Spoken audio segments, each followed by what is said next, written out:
સમાચારમાં આગળ વાત કરીશું સુરેન્દ્રનગરથી। સુરેન્દ્રનગરના સાયલા તાલુકાના તમામ બ્લેક સ્ટોન ક્વોરી ઉદ્યોગો આવતીકાલથી અનિશ્ચિત મુદ્દતની હડતાલ પર ઉતરશે, જે વર્ષ 2022 અને 2024 દરમિયાન સરકાર સમક્ષ રજૂ કરાયેલા પડતર પ્રશ્નોનો હજી સુધી ઉકેલ ન આવતા ક્વોરી ઉદ્યોગોમાં ભારે રોષ જોવા મળી રહ્યો છે। જે સાયલા માર્કેટિંગ યાર્ડ ખાતે બ્લેક સ્ટોન ક્વોરી ઇન્ડસ્ટ્રીઝ એસોસિએશનની બેઠક યોજાઈ હતી, જેમાં સર્વસંમતિથી હડતાલનો નિર્ણય લેવાયો છે।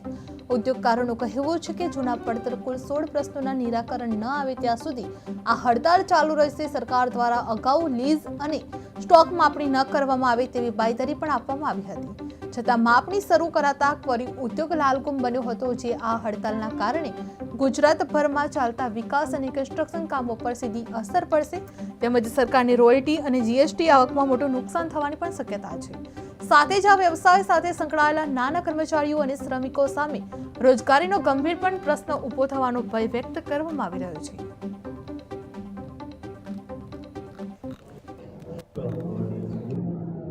સૌપ્રથમ તો હું સુરેન્દ્રનગર જિલ્લા ક્વોરી એસોસિએશનનો પ્રમુખ છું અને ગુજરાતનો વાઇસ પ્રેસિડેન્ટ છું। ત્યારે અત્યારે જે અમારા બ્લેક ટ્રેપમાં ક્વોરીના ધંધામાં સરકારશ્રીની પોલિસીઓ, સરકારશ્રીની સિસ્ટમોના કારણે અમે ખૂબ દુઃખી થઈએ છીએ। અહીંયા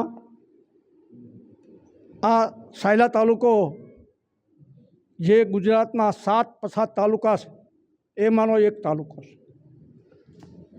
આ તાલુકો નર્મદાથી વંચિત છે। અહીંયા રોજીરોટીનો મોટો પ્રશ્ન છે। આ બ્લેક ટેપ ક્વોરી એસોસિએશનના કારણે અહીંયા ઓછામાં ઓછા 4 થી 5 લાખ કુટુંબો નભે છે। અહીંયા બીજું કોઈ રોજગાર નથી, બીજો કોઈ બિઝનેસ નથી, કોઈ ઔદ્યોગિક ક્ષેત્ર નથી। આ એક જ ઉદ્યોગ છે અને આ ઉદ્યોગને સરકારશ્રીના જે કંઈ પોલિસીઓ છે, નવા નવા નિયમો છે, એના કારણે અમે ખૂબ હેરેસમેન્ટ સહન કરી રહ્યા છીએ। અમારે કોઈને અલીગલી ખોદવું નથી, અમારે લીગલી જોઈએ છે, કરવું છે, પણ આ સરકારના નિયમોના કારણે અમે અવારનવાર ગુજરાત સરકારમાં રજૂઆતો કરેલી છે। ગુજરાત સરકારની સામે 2 વખત હડતાલ પાડેલી છે, એક 2022માં અને 2024માં। જે 2012માં જે બ્લોક આવ્યા, બ્લોકની સિસ્ટમ આવી, એ બ્લોકની સિસ્ટમ આવ્યા પછી જે સાયલા તાલુકો છે એ પછાત તાલુકો છે, ડુંગરાળ પથ્થરવાળો તાલુકો છે। હું આપના માધ્યમથી પૂછવા માગું સરકારશ્રીને કે 2012થી સાયલા તાલુકામાં આવડો મોટો ઉદ્યોગ ક્વોરીનો ચાલે છે, ત્યારે સરકારશ્રીએ કેટલા બ્લોક પાડ્યા અને કેટલા બ્લોકો લોકોને આપ્યા? એક પણ બ્લોક પાડ્યો નથી। અને જે કોઈ લીઝો પ્રકરણો ચાલે છે, 3 વર્ષ અને 4 વર્ષથી અમારા પ્રકરણો 50 પ્રકરણો કલેક્ટર કચેરીમાં ચાલી રહ્યા છે। જે કંઈ 2-4 લીઝો હમણાં મંજૂર થઈ તો 3 વર્ષે 4 વર્ષે એક લીઝ મંજૂર કરે છે। એટલે એના કારણે અલીગલી વધ્યું છે। અલીગલી સાયલા તાલુકામાં કે સુરેન્દ્રનગર જિલ્લા એકમાં નથી, સમગ્ર ગુજરાતમાં અલીગલી ચાલે છે અને સુરેન્દ્રનગર જિલ્લાને ટાર્ગેટ બનાવવામાં આવે છે અધિકારીઓ મારફત। એની સામે અમારે આ ધંધો અમે કોઈ સંજોગોમાં કરી શકીએ તેમ નથી। આખા ગુજરાતનું 2022માં અમે હડતાલ પાડી હતી અને સરકારશ્રીએ અમને ખાતરી આપી છે, એના કાગળો પણ મારી પાસે છે। 2024માં અમે હડતાલ પાડી, 2024માં પણ અમને સરકારશ્રીએ ખાતરી આપી છે। કે તમારા જે લીજો અમે સરકારને રજૂઆત એવી કરી છે કે ભાઈ અમારી લીજો ઘણા વર્ષો પહેલાંની લીજો હતી, મંજૂર થયેલી હતી, મજૂર ખોદતા હતા, પણ આ બધા નિયમોના કારણે નવી લીજો મંજૂર થતી નથી. એટલે અમે આ લીજો બહાર ખોદવી છીએ. આ કાગળમાં એનો ઉલ્લેખ છે. અને અમને આ લીજો રેગ્યુલર કરી દો અને અમે જ્યાં માગ્યું ત્યાં અમને લીઝ આપો.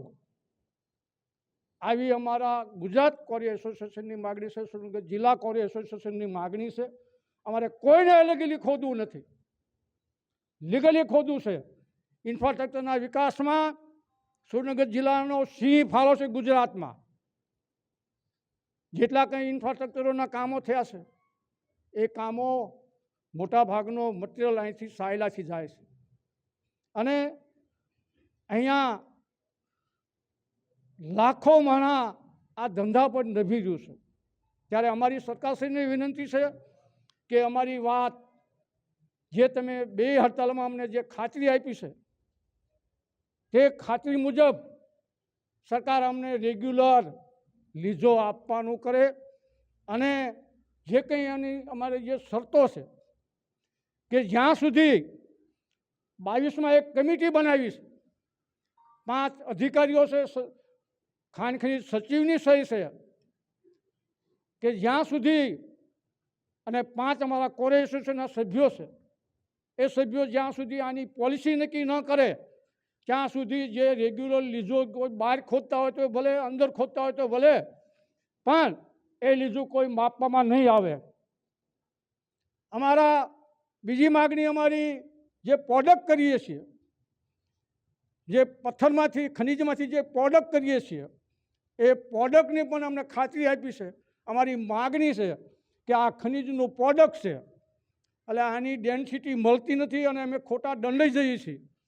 ત્યારે અમને એમાં પણ ખાતરી આપી છે કે ભાઈ આ તમને કોઈ સ્ટોક અમે માપશું નહીં. જ્યાં સુધી પોલિસી નવી ન બને ત્યાં સુધી કોઈની ખાણ નહીં માપી. લીગલી જે લીજો છે અને જે કોઈ બહાર નીકળી ગયા હોય એની લીગલી કરવા માટેની જે તમારી માગણી છે એની પોલિસી જ્યાં સુધી નક્કી ન થાય ત્યાં સુધી કોઈની લીઝ માપવામાં નહીં આવે. આજે સુરેન્દ્રનગર જિલ્લામાં સાયલા તાલુકામાં 3-4 લીજો જે કાયદેસરની લીજો છે, જે અમારી શરતો મુજબ અમે બહાર ખોદવી છે, એ લીજો માપી લીધી છે. એટલે એના કારણે અમને ખૂબ મુશ્કેલી છે અને અમે આ કોઈ રીતે ધંધો કરી શકીએ તેમ નથી. એટલે અમે આજે અમારી જનરલ સભા બોલાવી અને બધાનો મત લઈ અને અચોક્કસ મુદત માટે અમે કોઈ સંજોગોમાં આ ધંધો કરી શકીએ એમ નથી. એટલે સવેસાએ આ ધંધો અમે બંધ કરીએ છીએ. અને સરકારશ્રીને વિનંતી છે કે આ પસાદ તાલુકો છે, અમે પણ પસાદ તાલુકામાં છીએ, પસાદમાં આવીએ છીએ, તો અમને રોજીરોટીના પ્રશ્નો જે ઊભા થશે એ રોજીરોટી આપે એવી સરકારશ્રીને વિનંતી છે.